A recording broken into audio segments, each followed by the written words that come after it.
In Holland and Germany and England, there's quite a lot of Jamaican ska reggae cover bands. Oh yeah. Isn't there? Mm-hmm. On festivals you find quite a lot, and they sometimes have a couple of original songs, but mostly they're all cover bands playing well-known songs from the Jamaican artists, which is okay, it's nice, but I never see the point of that somehow, you know.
Have a lot in a funny farm, and if I don't take them, I could become like all those weirdos. I wake every morning at 6 o'clock, start every day with an electric shock. They say this way I won't be clocked like all those weirdos. Every day I'm a little better. No more mental breaking down. Every day I'm a little better. I think this time I come around. They wake me up all night and day. They won't even listen to a word I say. They say this way I won't become like all those weirdos. Go to bed with the white coat on, but the strange thing is that it's got no arms. They say this way I'll do no. I started playing punk in London in about 1970. So that's 47 years. But ska I've been playing since 1979. Oh, 79. ska. 21, 31, 38 years. Been a long time, but I can thank my friend Danny for this. He's sorted it all out. Thank you, Danny. All right, let's get going. This is gonna be fast, all right? It's fast. Rapido. Ska. Yeah. Let's go.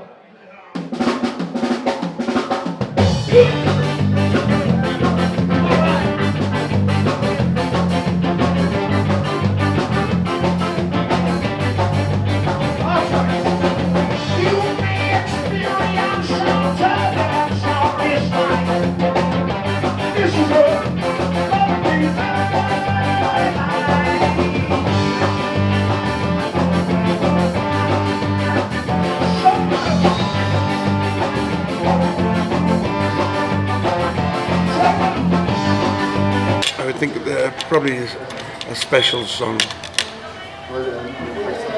It was not 1979 because Elvis Costello, you know him?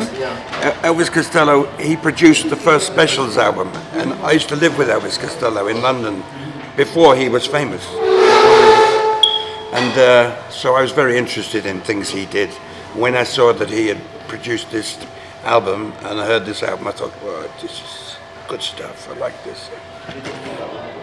So the ska could be something for me.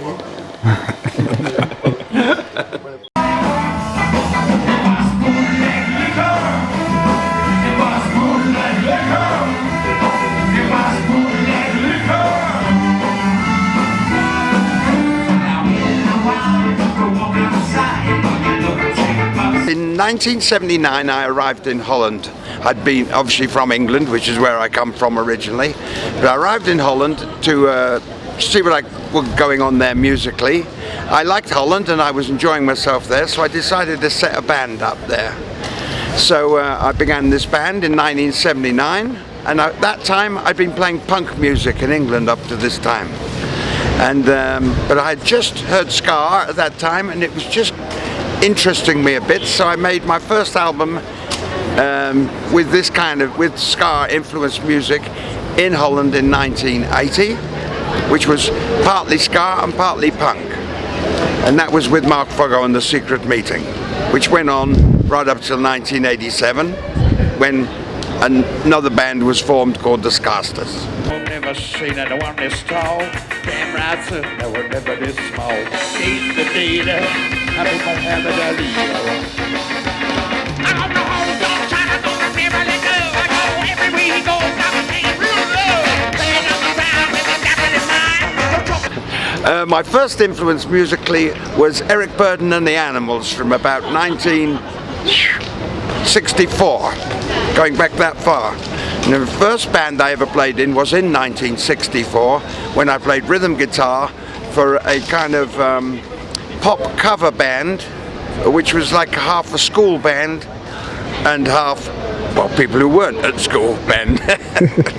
That was the first band, and my influences at that time came from more rock and rhythm and blues bands of the 1960s. But later my main influence came through, I would say, Paul Weller and the Jam. That is my main influence musically, and also bands, well, of the 70s, which could be all kinds really, because I was, a lot of bands I liked, The Clash, I liked mainly kind of punk-based, new wave-based type bands of that period. These are all these people, very kindly, these ska people, put a lot of work in to come and play all these songs for me, which I thank you all very much. We give them the name of Ska Pigs. Ska Pigs.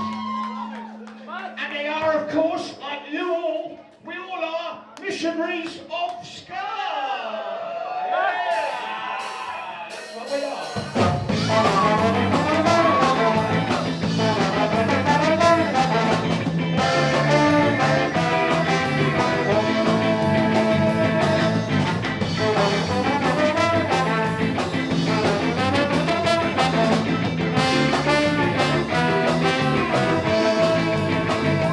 Songs about everyday events that happen in my life, anything I observe or see happening in my life. I don't write anything with a message particularly. I write it from my heart and from what I feel and what I see things, and I tend to see the funny side of a lot of things in life. I'm that kind of a character. I like fun, and I like exciting things that are happening, and that's the things I write about. I just write about life generally, from my point of view. Jamaican music came to the UK because a lot of Jamaican people moved to live in the UK, because Jamaica was at one time, far back, a British island colony, and many Jamaican people came to live and work in Britain, I guess in the 1960s or maybe even earlier, and of course with them they brought Jamaican music with them, and so I think this is obviously how Jamaican music came to be in Europe and in particularly in the UK. And there, of course, there's a lot of very famous reggae artists playing and living in the UK now, and has been for many years. And I guess that's where the influences came from.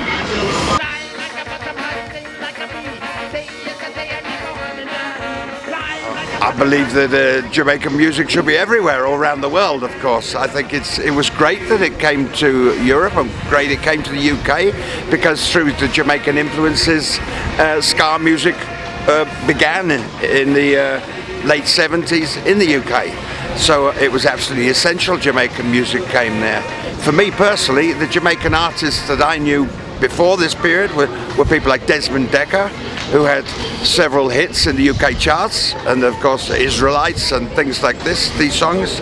And I think these people, and Prince Buster, And these were the kind of early Jamaican music hits in the UK, and this was where I first came across Jamaican music personally. Dog. I said you tell me I'm bad, but I look like a dog. That's not very nice. And then you tell me I'm wrong. I say I smell like a poo. Because I come from a punk background and I play ska now. I come back from a very hard playing, fast, up-tempo kind of music. And so ska music has always appealed to me. That's why I play ska music fast, because I play it with a punk influence, because that's where my roots are. And but I love ska, yeah. And I like the other styles you mentioned too, but nothing really beats ska, does it? Day I'm a little bird. No more mental breaking down. Every day I'm a little bird. I think this time